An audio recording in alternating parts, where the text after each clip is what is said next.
Fala galera da Aventura Carioca, tudo bem com vocês? Mais um vídeo aqui no canal. E esse vídeo é especial, que é um vídeo falando sobre as eleições municipais no Rio de Janeiro. E hoje a gente vai trazer as eleições, um vídeo sobre as eleições, mais especificamente sobre a Prefeitura do Rio.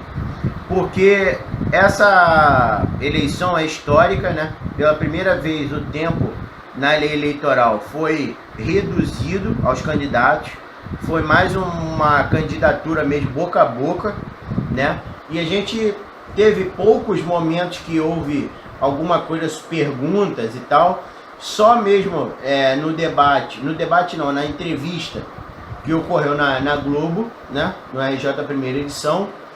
E a gente está aqui no canal para falar sobre a postura, né, dos candidatos à prefeitura, porque como houve esse tempo muito curto de divulgação das propostas e da própria vida pública do candidato, a gente vai trazer um resuminho aqui só para esclarecer mesmo cada postura de candidato, cada momento, né, que ocorreu nessa entrevista, que caso você não tenha visto, a gente vai relembrar aqui para você, até para clarear. O primeiro turno ele ainda está muito embolado, entendeu? O primeiro tem uma leve vantagem, mas o segundo colocado para o segundo turno ainda está bem movimentado ali, ainda não tem nada certo. Então uma postura que a gente possa trazer aqui no canal pode dar uma luz para você, né, acertar o seu voto e até mesmo para o segundo turno. Quem vai para o segundo turno, vocês já sabem quais são os problemas, quais são as indagações que traz sobre a vida pública e o seu partido. Foi o que a Globo fez, né? Eles não trouxeram nenhum tipo de como é que pode dizer? Não trouxe nenhuma proposta, nenhum plano de governo desses candidatos, só mesmo polêmicas envolvidos esses candidatos e o seu partido. Primeiramente foi a candidata Jandira Fegali do PCdoB. A candidata, ela foi muito perguntada e ela acabou ficando muito irritada, né, com as perguntas muito polêmicas que foram feitas. E uma das perguntas principais ali foi da prefeitura de Belford Roxo, que é do PCdoB. Por que não deu certo, né? Porque eles pediram a calamidade pública, né? Não, decretaram estado de calamidade pública, né? Como aconteceu no estado do Rio de Janeiro. E o seu IDEB tá muito baixo, o menor do Rio de Janeiro, um dos piores do Brasil. Então ela foi indagada e ela acabou se excedendo e não respondeu, né? Pelo fato dela ter ficado um pouco desorientada, não sei o que houve, né? Com as perguntas foram muito fortes. A outra pergunta que foi passada a ela sobre o seu marido, por que o seu marido foi beneficiado, pois ele é o presidente dos sindicatos dos trabalhadores da Marinha Mercante, e a UFRJ, em parceria a ela, pois ela era deputada na época, conseguiram um simulador, e esse simulador, que custou um bom dinheiro, milhões, né, ele acabou sendo instalado no sindicato e não na escola. Então, por que ele foi instalado no sindicato e não na escola, onde a escola pediu esse simulador, né?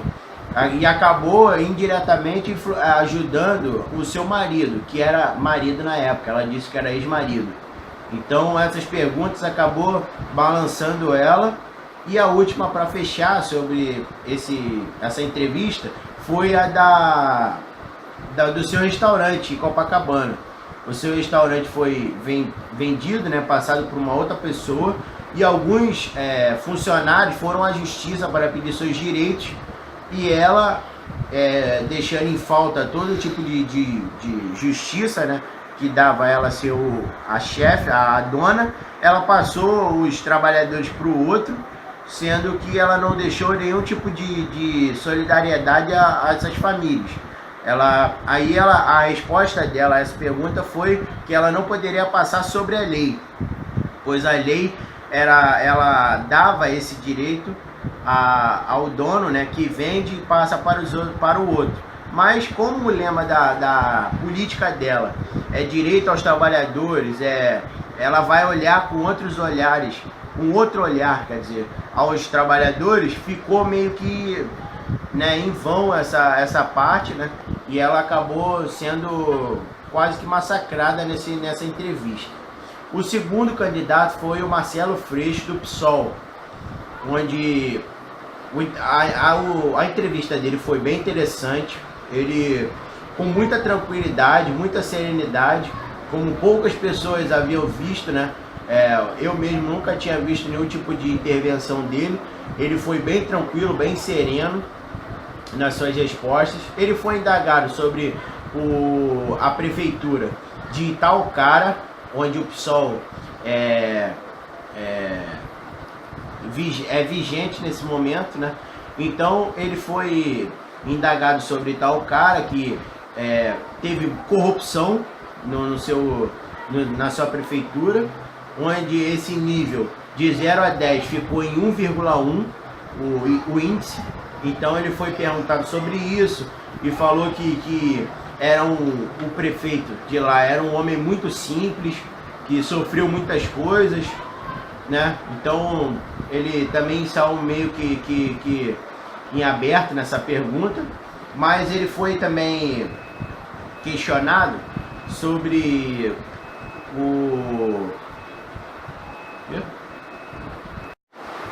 em um segundo momento da entrevista ele foi questionado sobre a parceria que ele tinha com o Lula, né?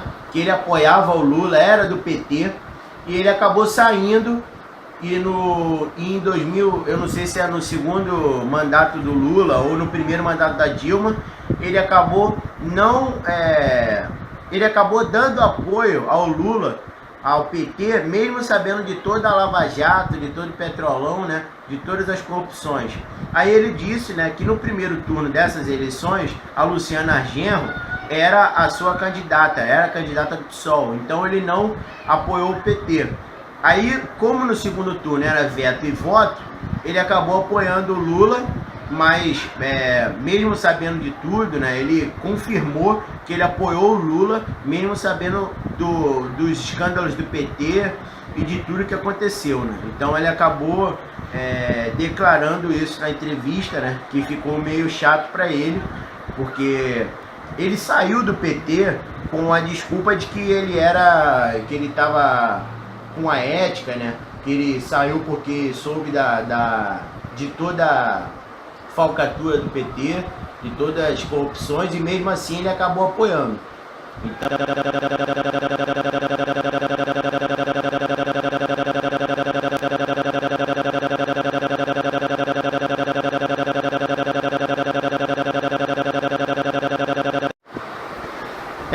e para finalizar essa entrevista do Marcelo Freixo, que teve, resumindo, teve uma pergunta também bastante interessante, que foi da parceria, né, do envolvimento que ele teve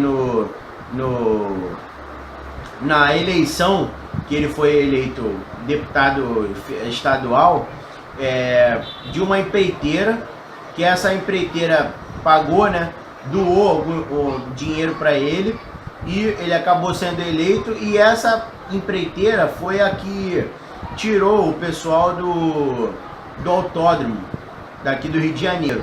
Então ele acabou recebendo dinheiro da empreiteira que tirou esses moradores da área ali do autódromo. Então a resposta dele foi que essa empreiteira, ela apoiou ele e mais 3 candidatos, não tem nada a ver. Ele recebeu pouco dinheiro, que ele disse, cerca de 30 mil reais, pouco dinheiro para para a candidatura dele. E ele falou que esteve todo momento com os moradores do autódromo, deu apoio a eles, né? Ele disse, né, isso na entrevista, que deu apoio a todos os moradores e que ele acabou ajudando eles a conseguir os apartamentos que hoje eles moram, né? Com a saída deles, com a saída deles dessas áreas, ele acabou ajudando também esses moradores a morarem em prédios novos, né? Que a prefeitura acabou dando a eles. Então, e ele disse também que o PSOL, nessa última candidatura, foi o primeiro partido que não recebeu nenhum tipo de dinheiro de pessoas jurídicas, né? de empresas. Então ele acabou se antecipando a lei, foi essa palavra que ele disse, antecipando a lei de 2014, e não receber nenhum tipo de dinheiro de empreiteira. Foi o último, a candidatura foi essa que ele recebeu dessa demolidora, né? Dessa empreiteira que tirou esses moradores de lá.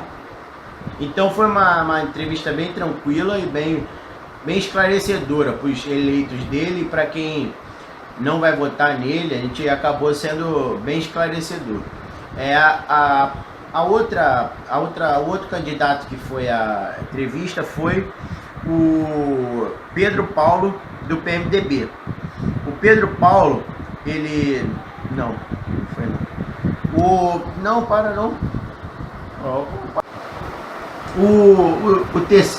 O outro candidato que foi entrevistado também no RJ foi o Marcelo Crivella.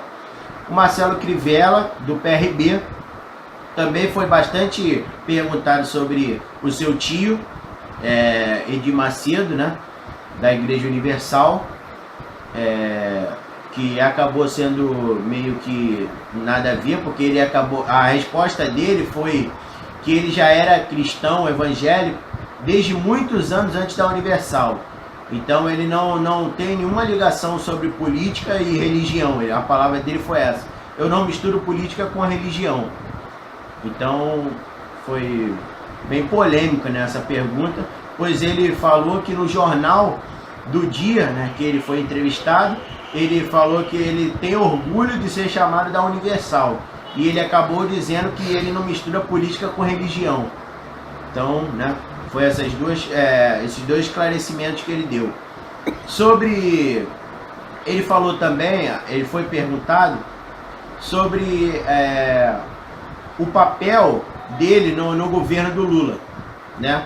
Do governo do Lula, do segundo mandato do governo de Lula e do primeiro governo Dilma, que ele participou do Ministério da Pesca e da Agricultura por 2 anos, e ele acabou saindo, né? Por tudo que aconteceu no partido, no governo de corrupção e tal, ele acabou saindo pela ética e pela moral, que ele disse, né, na entrevista. E um dos ápices da entrevista foi a parte do garotinho, né, que ele foi bem irônico nessa parte, que ela perguntou: por que você é ficha limpa? Você pode se dizer ficha limpa, né, que não tem nenhum problema, e é apadrinhado do garotinho, né, que já foi investigado por fraude de desvio de dinheiro público e entre outras coisas. Por que você está junto com ele? E ele disse, né, ironicamente, ele disse que ele está com o garotinho só por tempo de televisão.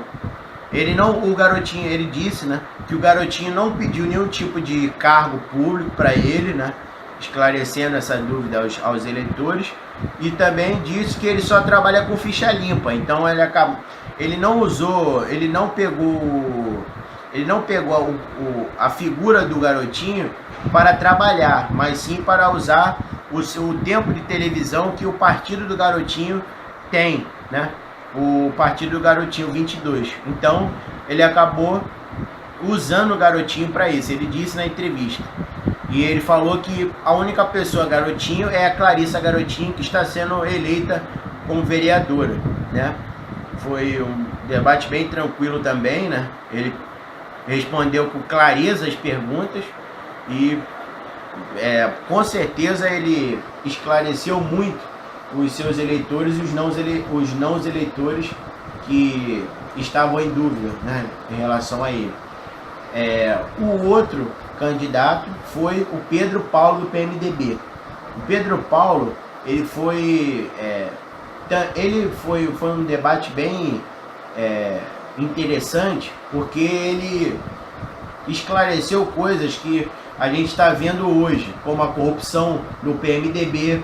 Ele esclareceu diversas coisas.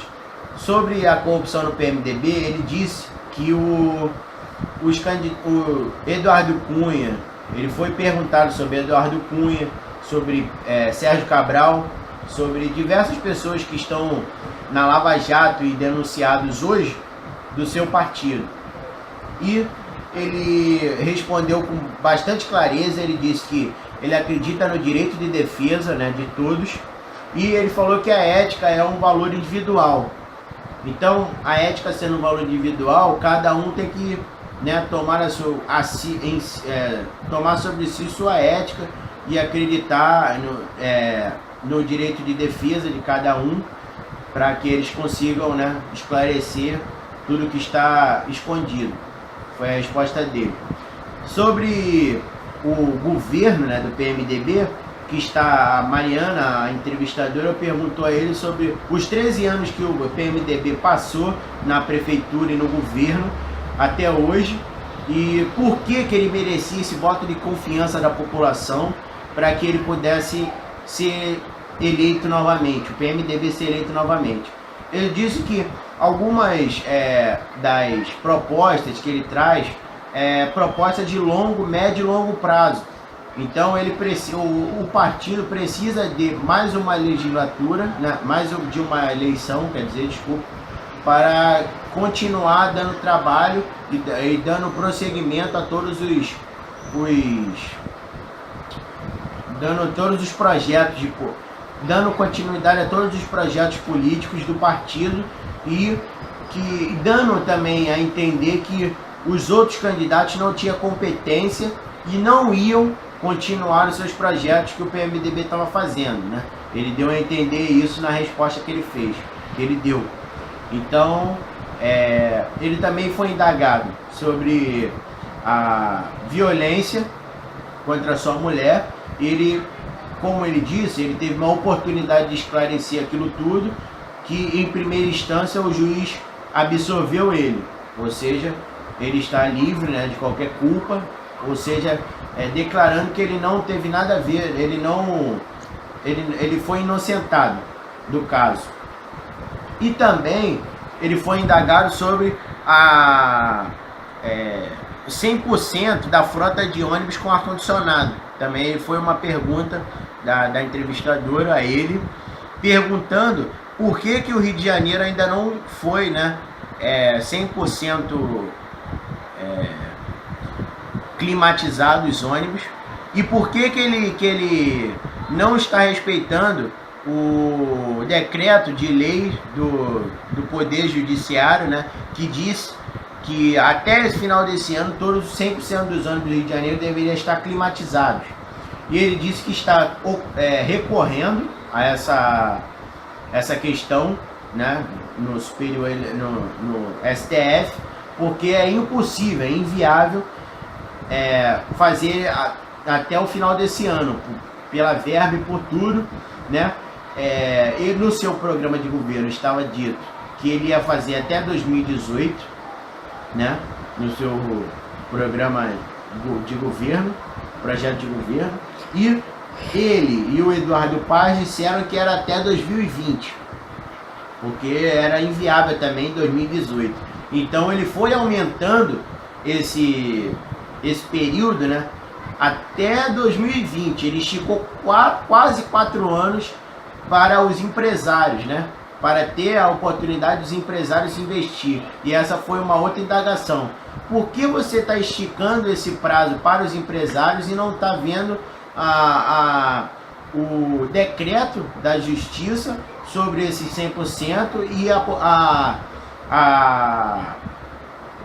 como a população está precisando disso? E ele disse que não tem nada a ver, que ele não está falando isso pelos empresários, mas sim pelo investimento da passagem do ônibus. Ele deixou bem claro isso, porque ele poderia até fazer até 2018, só que a passagem seria bem mais cara e ele ia acabar extrapolando esse preço da passagem pelo fato desse decreto, né? Então ele acabou falando que a prefeitura não dá nenhum subsídio na passagem, ela não acresce em nada a passagem. O preço é somente, né, pelo que eles precisam. Ele deixou bem claro isso, né, respondendo. Então foi um debate também bem esclarecedor, bem legal, né, do ponto de vista dos eleitores que estavam indecisos sobre ele. O outro candidato foi o Flávio Bolsonaro, do PSC, que, como, né, o sobrenome diz, Bolsonaro, foi bastante polêmico no lado do seu pai, né? O seu pai, Jair Bolsonaro, que a pergunta principal, né, uma das perguntas principais da entrevista foi que ele que o seu pai tinha discutido com uma deputada na Câmara e ela chamou ele de estuprador, ela chamou o seu pai de estuprador e ele, retrucando, disse: eu só não a estupro, pois ela não merece. E isso está sendo, ela colocou na justiça, né? E está na justiça até hoje. Isso eu acho que é até de 2011 esse debate, essa discussão. E ele foi perguntado se ele achava certo o pai dele dizer isso, que estupro, ela deu números de estupro e tal, que 40% das mulheres são estupradas, um monte de números, ela disse. E ele respondeu bem tranquilamente, dizendo que o pai dele foi irônico. Ele, como ela o chamou de estuprador, ele falou que não estuprava ela, pois ela não merecia. Ele saiu irônico, né? Ele usou de ironia para responder ela. Então, ele falou que tranquilamente ele vai ser inocentado, né? Então, ele deixou bem claro que não tem nada a ver, ele achou certo o que o pai falou, mas da forma irônica que saiu essa frase, né, sobre ela. E também ele foi perguntado sobre a passeata gay, né, LGBT, que ele disse que ele disse que a prefeitura não iria dar os 350 mil que a prefeitura dá todo ano a essa passeata, pois esses 350 mil reais podem ser investidos em educação, em saúde. E ela perguntou isso a ele. Aí ela falou: como você vai deixar de investir esse dinheiro, sendo que a passeata gay te dá vários investimentos para a cidade? Essa foi a pergunta. E ele respondeu que ele não proibiu a passeata gay, né? Ele deixou bem claro que ele não proibiu. Ele somente disse que não iria dar esse dinheiro pelo fato do Estado estar precisando de investimentos na saúde e educação, e que ele não estava proibindo ou coibindo eles de fazerem. Ele até deu uma declaração na entrevista que os homossexuais e os LGBTs votam no Bolsonaro, no sobrenome Bolsonaro, porque eles sabem que a gente dá direito deles fazerem o que eles quiserem, né? Eles dão liberdade para eles, dão liberdade para eles fazerem o que quiser. Por esse eu voto, entendeu? A verdade foi que ela quis chamar ele de homofóbico pelo fato dele fazer isso. Só que ele disse: os desenvolvedores da passeata se sustentam, é muito dinheiro que rola, ele disse. Então esse dinheiro pode ser investido em outras coisas, sendo que a passeata não vai perder nenhum investimento por causa disso. Então foi bem coerente a pergunta, nada a ver. E a outra pergunta também, que foi bastante distinta, né? Uma pergunta quase que sem fundamento, foi ele dizer que no seu plano de governo estava escrito que ele ia investir na alta cultura. Aí ela perguntou o que é alta cultura e o que é baixa cultura. Claro que ele não pôde responder pelo fato de estar, né, numa emissora aberta e ele não vai dizer a verdade. Só que a gente não pode misturar um exemplo de música clássica com o funk. São níveis de cultura totalmente diferentes. Não depreciando o funk, nem superiorizando a música clássica ou a arte, as artes plásticas e tal. Mas a alta cultura e a baixa cultura existem. A cultura estrangeira, a cultura histórica e a cultura popular brasileira. São culturas diferentes, não tem nada a ver. E podem ser classificadas assim sem depreciação nenhuma. E ela quis dizer que ele foi preconceituoso com a cultura, baixa cultura, dizendo que é baixa cultura. E também ele quis dizer investir na alta cultura totalmente o contrário de que ela disse, mostrar à população mais carente essa cultura, essa alta cultura que só está vinculada às pessoas que têm dinheiro. Isso foi o que ele quis dizer. Mostrar à população mais pobre o que só os ricos têm acesso. Foi essa a interpretação que ele quis dizer, né? A gente sabe que foi uma pergunta para pegar ele, mas qualquer bobo entendeu o que ele quis dizer. E também foi bem esclarecedor, não teve nada que pudesse tirar ele do prumo ou qualquer coisa assim, como aconteceu com outros candidatos. E para finalizar, foi o Índio da Costa, o candidato Índio da Costa, que acho que foi sábado, a última agora foi sábado, e também foi uma entrevista que, como eu estou dizendo, eu não tinha visto nenhuma intervenção dele, eu pude ver como ele se comportou, né, diante a perguntas polêmicas e como ele também partiu para a agressão, como aconteceu com alguns candidatos, né, como a Jandira. Ele partiu para a agressão quando ele não tinha nada a esclarecer. Quando a entrevistadora Mariana perguntou a ele sobre a sua mansão de quase 8 milhões de reais que foi feita numa área preservada, e onde a sua família é arquiteta.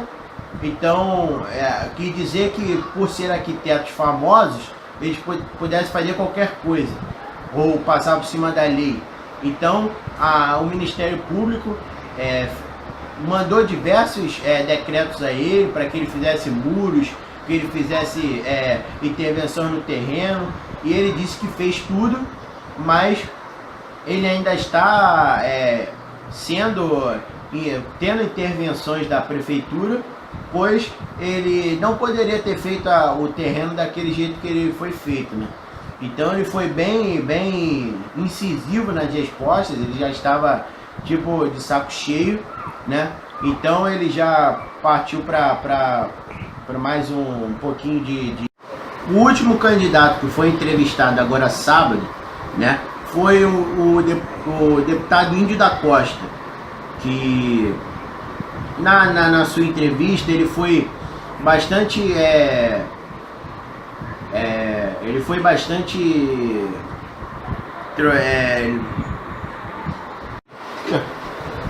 o último candidato, né, o último candidato a ser entrevistado no RJ foi o Índio da Costa, que foi o candidato mais sem respostas às perguntas que foram apresentadas a ele.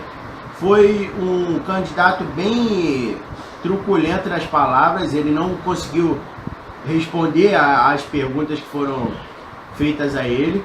Então a primeira pergunta que foi feita a ele como ele fez uma casa, né? Ele fez uma mansão de quase 8 milhões de reais numa área preservada, e ele, como defensor da natureza e como ele sabe fazer, como ele fala, eu sei fazer, eu vou fazer. Então ele acabou sendo indagado, né? Como ele conseguiu fazer essa casa numa área preservada e por estar sendo processado também pelo IBAMA, né? Porque é uma área preservada e ele está tentando fazer diversos acordos, fez muros vai ter que plantar diversas árvores na Floresta da Tijuca, né? Tá tentando fazer acordos, sendo que ele é um defensor da causa ambiental, né? Então ele caiu nesse constrangimento e ele ficou bem irritado com essa pergunta, né? Respondeu com bastante grosseria as respostas. E a outra pergunta também que deixou ele bem constrangido foi a quantidade de faltas que ele teve na Câmara, né? Que ele é deputado. Ele é um dos mais faltosos do Brasil. Ele faltou mais de 100 vezes à Câmara na última legislatura, e essa também muitas vezes. Então, como, né, como que ele conseguiu ficar tanto tempo sem ir e tal? Por que ele não conseguiu? Por que ele não foi, né? Aí a resposta dele foi que ele precisava estar nas ruas para atender a necessidade do povo. Como ele foi relator da ficha limpa, ele teve que apresentar vários projetos ao povo, então teve que faltar. Ele subiu morros, ele foi em diversos estados do Brasil, então ele acabou faltando muito. Mas a resposta dele também foi que ele participou das principais atos que aconteceram na Câmara. Ele participou, como a admissibilidade da Dilma, né, para admissibilidade do processo do impeachment da Dilma. Ele votou a cassação de Eduardo Cunha. Então, nos principais movimentos da Câmara ele estava. Porém, né, a gente sabe que a Câmara não se faz só de principais movimentos. Ele tem que estar lá para votar pequenas coisas que são colocadas dia a dia, né? Então, diariamente ele tem que estar lá para representar o povo que ele foi eleito, né? Que ele foi eleito, né? O povo que votou para ele ser eleito. Então ele acabou sendo muito faltoso nas perguntas, nas respostas. Então foi péssimo, né? A gente pode considerar péssima a entrevista com o Índio da Costa. Então, resumindo, né, essas entrevistas que o RJ fez para a gente, para nós eleitores, foi que alguns candidatos que precisavam de representação do povo, né, que precisavam mostrar que o seu projeto de governo, que sua vida pública, que está ali embaixo brigando entre o segundo e o quinto e o colocado, que precisava de representação do povo, né, para receber os votos, eles acabaram sendo desmascarados ou faltando respostas para as perguntas e deixando em aberto algumas respostas importantes que eles deveriam dar ao povo, né? Então, deixando muito complicado ainda mais o nosso voto para elevar alguém ao segundo turno. E a consequência dessas entrevistas foi a queda brusca da candidata Jandira, que estava com 9% e hoje está com quase 5%, né, que caiu drasticamente. Ela e o Freixo, Marcelo Freixo, caíram demais, né, mesmo. Estava em primeiro, segundo, agora está em terceiro e quarto. E o Crivella, né, que estava em primeiro, ele perdeu 1%, né, 1%, ou seja, ele ainda está com um desempenho muito bom no Ibope, mostrando que com certeza ele está no segundo turno. E o candidato que mais favoreceu foi o Pedro Paulo, do PMDB, que subiu quase 4% e pulou da quarta ou terceira posição para segundo. Então, foi um debate que demonstrou que a população está atenta a tudo que está acontecendo, a todos esses debates, essas entrevistas que estão acontecendo. Eu espero que esse vídeo possa ter te ajudado, né, na eleição dos candidatos que você mais gosta. Espero também que você tenha bastante consciência de quem você está votando. Entre nas redes sociais, entre no site dos candidatos para você ver propostas, projetos desses candidatos, o que ele acredita que seja certo para a gente, né?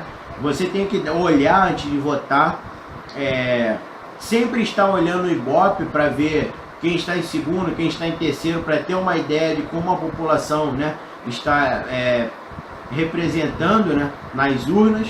Espero que você vote consciente agora no próximo domingo. Obrigado a todos que viram até agora esse vídeo. Se você gostou, deixa um curtir aí embaixo. Se inscreve no canal, pois o nosso canal é sobre o Rio de Janeiro, sobre tudo que a nossa cidade tem de melhor, né? Shoppings, espaços de cultura, de passeio, de entretenimento. Aqui nosso canal é especializado nisso. Tem bastante gente que já está curtindo nosso canal, então seja mais um. E compartilhe com seus amigos nas redes sociais para eles verem esse resumo, né, das entrevistas do RJTV Primeira Edição, para que eles também possam ter uma ideia de tudo que aconteceu. Eu espero que vocês tenham gostado e muito obrigado e valeu, até o próximo vídeo. Fui!